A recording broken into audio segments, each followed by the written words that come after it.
Hello, everybody. This is Pastor Kobe, and this is your Tuesday taco.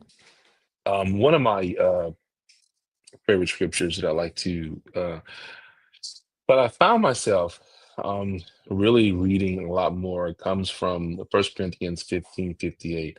Therefore, my dear brothers and sisters, stand firm, let nothing move you.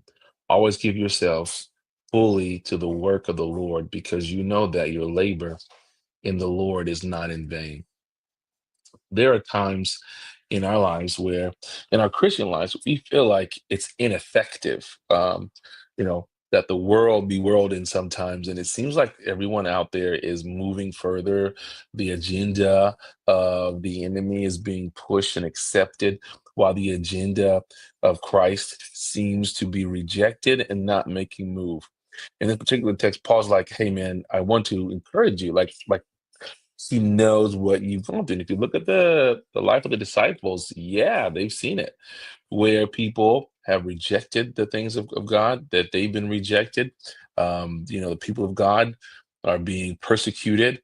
And he's like, listen, as you and the work of the Lord, of course, is the advancement of the kingdom. Like your work in advancing of the kingdom, telling your testimony, living this life dedicated to God, uh, having biblical spiritual ethics, morality, and keeping yourself affirmed in the walk of God in which He's called you, showing up and doing your spiritual disciplines.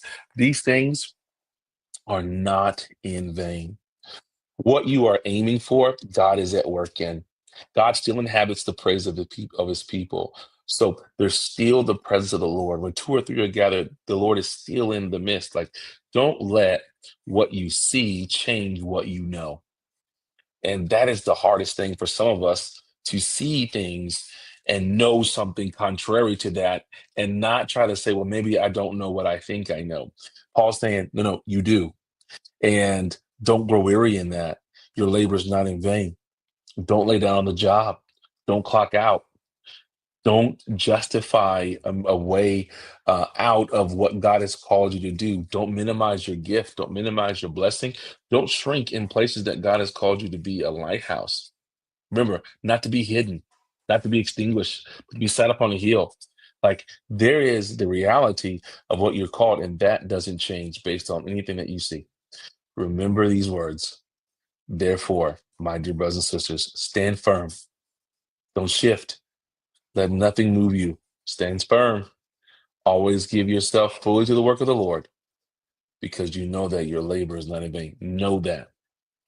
This is your Tuesday Spiritual Taco. Even though it's Wednesday, I pray you ate well.